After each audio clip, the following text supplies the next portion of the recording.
के छ ठिक छ के छ हैन केही हैन यो कपी कस्तो लाग्यो तिमीलाई कलर राम्रो लाग्यो कस्तो कलरै छैन व्हाइट कलर छ केही नि लाग्दैन ए म तिमीलाई एउटा चिज के देखाउन खोजेको भन्दा आज अफिसमा के भयो भन्दा हाम्रो भिपीले भाइस प्रेसिडेन्टले डिपार्टमेन्टको सब बाँडिरहेको थिइन् कि अनि मलाई पनि एउटा एउटा आएको र मेरो लागि भनेर गिफ्ट आएको थियो कि गिफ्टहरु बाँड्नु वाह अंकितहरु सो पनि दुईटा चाहिँ पेमेन्ट पनि म तिमीलाई देखाउँछु ल त्यसमा के छ भनेर देखाउँ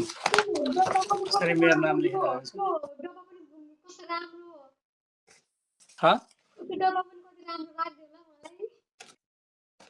डब्बा त यस्तो हुन्छ मलाई थाहा छैन के छ यसमा हो र ल ल के यो हो हाम्रो अफिसको फ्रन्टियरकै हो हैन यो के हो त्यो यो सायद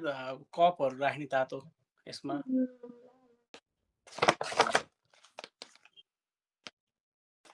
के हो power bank 20,000 megahertz very powerful मतलब के हो भन्दा यसको मतलब के हो भन्दा मेरो हाम्रो अफिसको ल्यापटपमा चाहिँ ल चार्ज सेकेर काम गर्न पाएन भनेर एक्सक्युज बनाउनु पाएन अब ल्यापटपै चार्ज गरिदिन सक्ने 3 इयरको वारेन्टी सहितको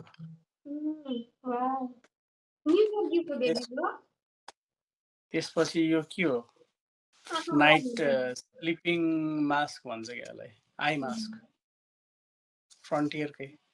सबै कम्पनीकै नाम लेखेर चाहिँ नि त्यसकै नाम अमेरिकाज ग्रेनेस्ट एयरलाइन फ्रन्टियरकै तिम्रो मोजा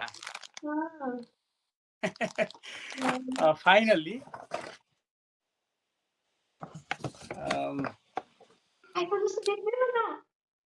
हैन हैन फ्यान है चाहिँ मिनी फ्यान ब्युटी कलर कस्तो छ कलर चाहिँ पिङ्क भयो मलाई लाग्दैन ल त्यो ग्रीन होला किनभने तपाईहरुको कम्पनीको लोगो मतलब अफिसको यो हाम्रो कम्पनीको ब्रान्ड हैन ए हैछ कम्पनीकै रहेछ त हाम्रो उसकै फ्रन्टियरकै किनभने तपाईहरुको त्यो त्यो उसको प्लेनको ग्रीन छ नि त त्यही भएर के ग्रीन हैन यो सिम्बल फ्रन्टियरकै हो कि ए ल बेट्री राख्नुपर्छ होला कस्टमाइज फ्यान रहेछ कि नाम लेखेछ र मेरो नाम हैन कि कम्पनीको कस्टमाइज